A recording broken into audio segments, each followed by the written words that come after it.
Hanya kerja buat anak. Ih, nggak ada kali gue dikasih speser pun, tenang aja guys, bohong itu hoax.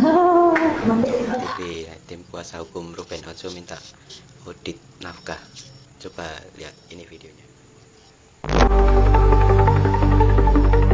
Jadi saran saya kepada RO Pak Ruben Onsu, karena Anda sudah mengeluarkan dana begitu besar untuk pembiayaan anak saya, supaya uang Anda itu bisa benar-benar digunakan oleh anak-anak kamu, turunkan tim audit untuk melakukan audit.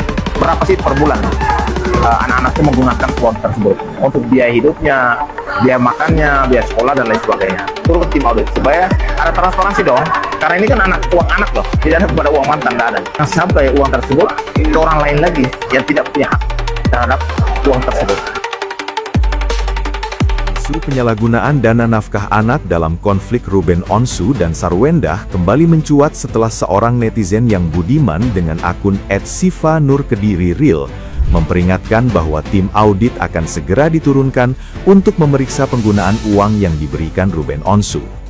Netizen yang berbakti tersebut mendesak Sarwendah untuk berterus terang lebih dulu sebelum penyalahgunaan anggaran terungkap, mengingatkan bahwa dana tersebut seharusnya hanya digunakan untuk kebutuhan anak-anak, bukan untuk kepentingan pribadi atau membayar gaji asisten yang dinilai tidak sopan. Netizen yang budiman ini turut menyoroti sikap asisten Sarwendah yang dianggap kerap bertingkah kurang pantas hingga menyindir keluarga bosnya, sehingga dinilai tidak layak dibayar menggunakan uang yang seharusnya untuk anak Ruben Onsu. Ia mengingatkan agar setiap pekerja tetap tahu batas dan menjaga hierarki terhadap keluarga majikannya, mengingat status Betran Peto sebagai anak dari sang bos. Ia berharap kehadiran tim audit dapat membuka fakta sebenarnya agar dana yang seharusnya untuk kebutuhan anak tidak disalahgunakan untuk hal lain. Masuk akal nggak sih pengeluaran seorang anak yang masih di bawah umur itu per bulannya 200 juta sampai 263 juta per bulan? Karena banyak juga uangnya masuk ke walinya, tapi tidak sampai ke anaknya, sehingga anaknya terlantar, kan gitu. Atau ya masuk ke walinya, tapi dipergunakan tidak seluruhnya untuk kepentingan anak, kan gitu. Jadi inilah yang dari beberapa waktu yang lalu kan sudah kami sampaikan. Ruben berulang-ulang tuh mempertanyakan perincian kebutuhan anak ini realnya seperti apa, ya. Kira-kira masuk akal nggak sih? Ya, kembali lagi ya, kita semuanya punya keluarga, ya, punya anak gitu misalnya.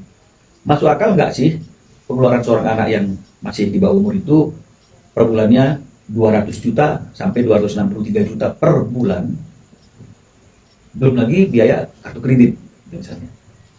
Ya, jadi oleh karena itu wajar kan kalau misalnya kemudian Ruben minta perincian agar kita tahu juga, yang seperti saya katakan, fit biaya anak itu berapa sih per bulan. Jadi biar kita bisa tahu gitu. Tidak tanpa harus diingatkan oleh wali atau misalnya orang yang memegang hak asuh, kita juga bisa rutin, ya. Tapi kan nggak pernah diberikan. Lagi bosan aja guys, kayak lagi capek gitu. Desember baru bayar uang gedung sekolah anak. Januari bayar uang sekolah lagi. Benar.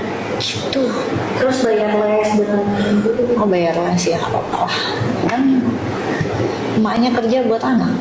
Ih, nggak ada kali gue dikasih speser pun, tenang aja guys, bohong itu hoax. Semuanya sendiri. Per bulan harus hitung dong.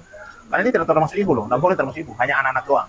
Sekolahnya, fasilitas dan lain sebagainya. Dan harus diaudit, semua harus transparan. Karena ini kan yang membiayakan Pak Ruben kan. Lalu uang tersebut jatuh kepada siapa? Jangan sampai uang tersebut ke orang lain lagi yang tidak punya hak terhadap uang tersebut. Jadi saran saya kepada RO Pak Ruben Onsu, karena Anda sudah mengeluarkan dana begitu besar untuk pembiayaan anak, saya apresiasi sebagai Dewan Etik Perlindungan Anak. Tetapi supaya uang Anda itu bisa benar-benar digunakan oleh anak-anak kamu, turunkan tim audit untuk melakukan audit. Berapa sih per bulan anak-anak itu menggunakan uang tersebut untuk biaya hidupnya, biaya makannya, biaya sekolah dan lain sebagainya. Turunkan tim audit supaya ada transparansi dong. Karena ini kan uang anak loh, tidak ada kepada uang mantan, tidak ada. Tidak ada kepada uang mantan, kan? Tapi kepada anak untuk fasilitasi kehidupan mereka, makan minum mereka, belanja mereka, operasional mereka. Coba adakan audit, kan audit itu kan simpel, tinggal panggilnya tim audit atau pihak bank untuk melakukan audit. Kan sama-sama ada di situ kan, uangnya kemana saja, berapa, yang sampai tidak ada transparansi dan ada pihak lain yang bukan anak yang menikmati. Anda tahu kan, itu aja.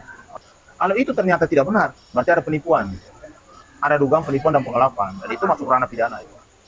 Ruben Onsu bisa menggugat untuk hak asuh anak kepada Sarwenda dicabut dan diberikan kepada Ruben.